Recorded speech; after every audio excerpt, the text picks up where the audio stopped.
Убаво утро им го честитам празникот на сите дами, жени, мајки, меѓународниот ден на жената 8 март. Па токму ова утро ќе имам чест и задоволство да разговарам со една прекрасна дама која што успева и тоа како квалитетно да го изменаџира времето во текот на денот. Марија Велковска-Велиновска е токму мајка и сопруга, мајка на две прекрасни дечиња, но успева и да работи и секако да ужива во своето хоби, кое што е рачна изработка на накитот полимерна глина. Оно што можам да го кажам за незиниот накит е дека уникатен, неповторлив и дека не може повторно да се најде во палетата едно исто парче. Марија, најпрво веќе да ти го честитам денешниот празник, меѓународниот ден на жената. Благодарам. Добро утро. Пред се би сакала да ви се заблагодарам за посетата, меѓутоа и за можноста за презентација на она што го творам. Да, Марија, да почнеме од да се навратиме пред една година од за тоа како дојде идејата да почнеш да се занимаваш со ова твое хоби. Така. Идејата е многу одамна, таа е запишана, можам слободно да кажам, некаде во мојата генетска предиспозиција. Потекнувам од фамилија во која што креативноста се гаи многу одамна, низ минатото и денеска. Својата креативност ја манифестирам низ различни форми и на различни начини, уште од најмали нозе, можам да кажам слободно.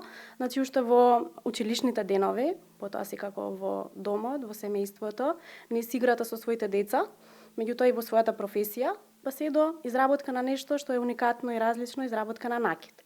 Сега, можам слободно да кажам исто така, благодарение на достапноста на информациите, меѓутоа и на социјалните мрежи, членувам во Сдруженија на креативни луѓе кои што творат и создаваат секојдневно различни уникати и следам и светските трендови на изработка на рачно изработен накит, така да оттаму добивам идеја да направам нешто свое, различно, но уникатно.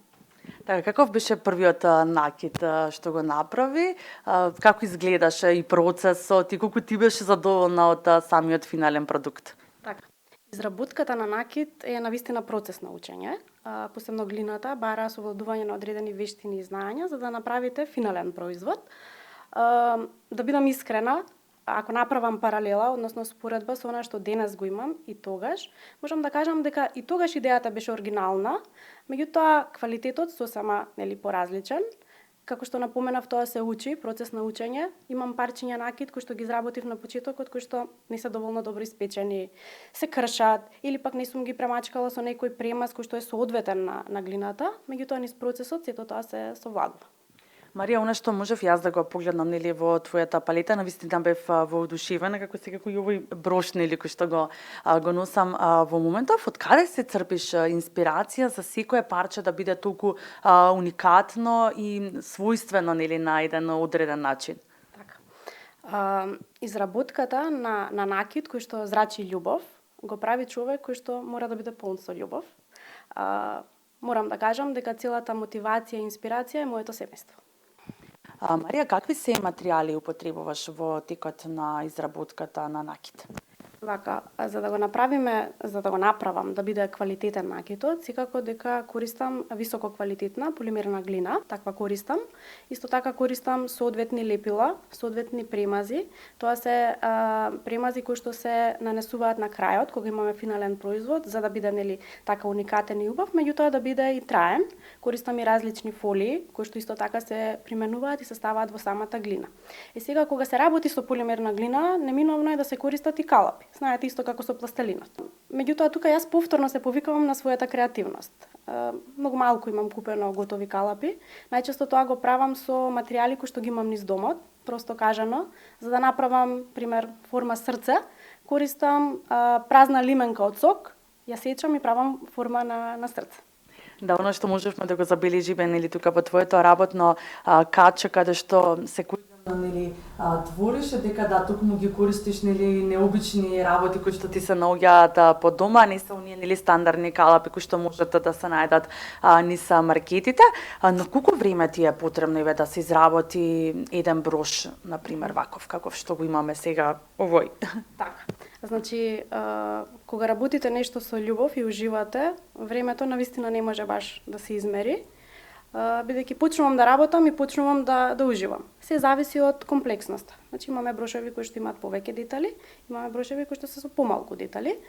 Оние кои што се покомплексни секако дека бараат повеќе време и трпение, некогаш можеби ми се потребни неколку денови, по неколку часа за да го направам онака како што сум го замислила, а некогаш навистина е толку брзо и едноставно да ми треба, не знам, 10 минути да биде готов. Што е најтешко да се направи во поглед на накидот, затоа што видовме во палетата дека имаш навистина и обетки, брошеви, приврзоци, ланчиња и што уште изоставив, не знам, меѓутоа комплексна е палетата на се што содржи нели накид. Што е најтешко да се направи? Би тргнала од она што е најлесно. Најлесно ми е да направам нешто што самостојно нели ќе го замислам и ќе го направам онака како што сум го замислила. Тешко ми е, потешко ми е да направам кога ќе добијам, на пример, од некого, нели, желба да направам некакво парче на накид, меѓутоа не доволно добро ми е објаснето како сака да изгледа.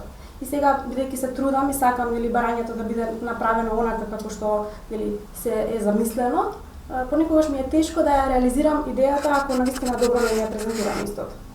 Марија, со какви предизвици се имаш случајно во текот на твојата работа, во текот нели на изработката, но и нели тука се вклучува нели се и набавката на материјали кои што се потребни, па и нели до самата испорака и задоволството на клиентите. Така, на самиот почеток, како што напоменав, ова е процес на учење и сите предизвици, можам слободно да кажам, дека тргнуваат од самиот процес на учење. Онака како што кажавте, од совладување на вештини, па откако ќе се совлада една вештина, нели желбата да научам уште нешто, плюс ова е техника која што може да се комбинира и со други техники и навистина и тоа ми е предизвик да почнам да користам можеби еден ден и смола. Тоа е исто техника која што се комбинира со полимерната глина. Генерално, значи, предизвиците потекнуваат од самиот процес на совладување на вештините. Лично за себе најголемиот предизвик е да го изменаџирам времето, нели со сите оние обврски кои што ги имам во текот на денот.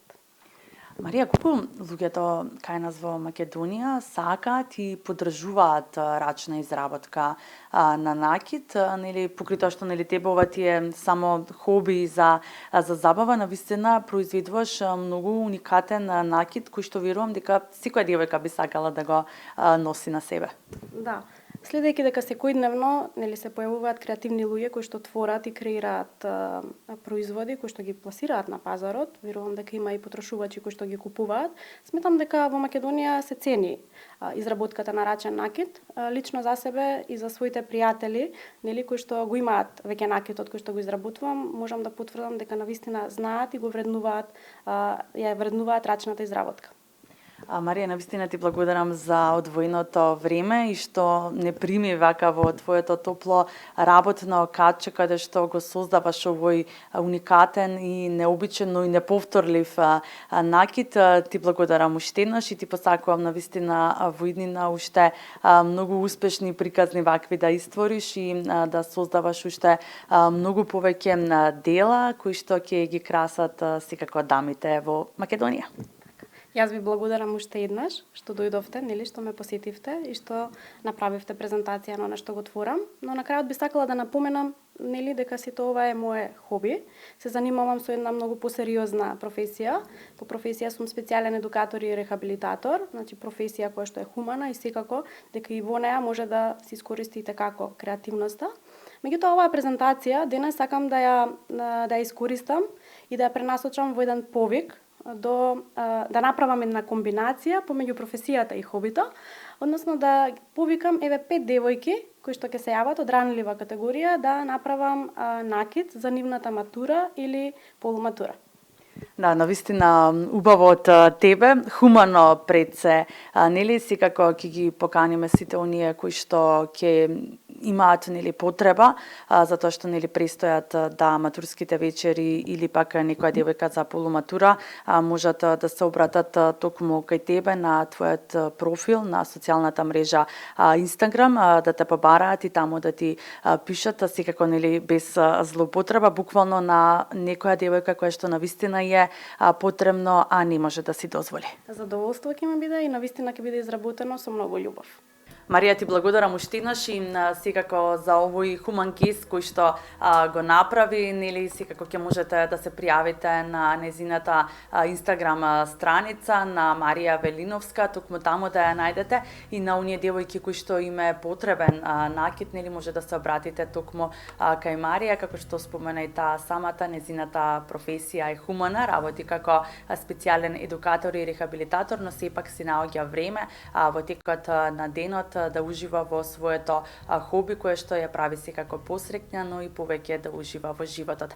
Марија е само еден пример од многуте дами во нашава земја кои што навистина успева квалитетно да си го изменаџира времето во текот на денот, па токму затоа ја одбравме токму незе за овој убав ден за празникот на жената да ви ја представиме незе, но и незината работа и незиното хоби.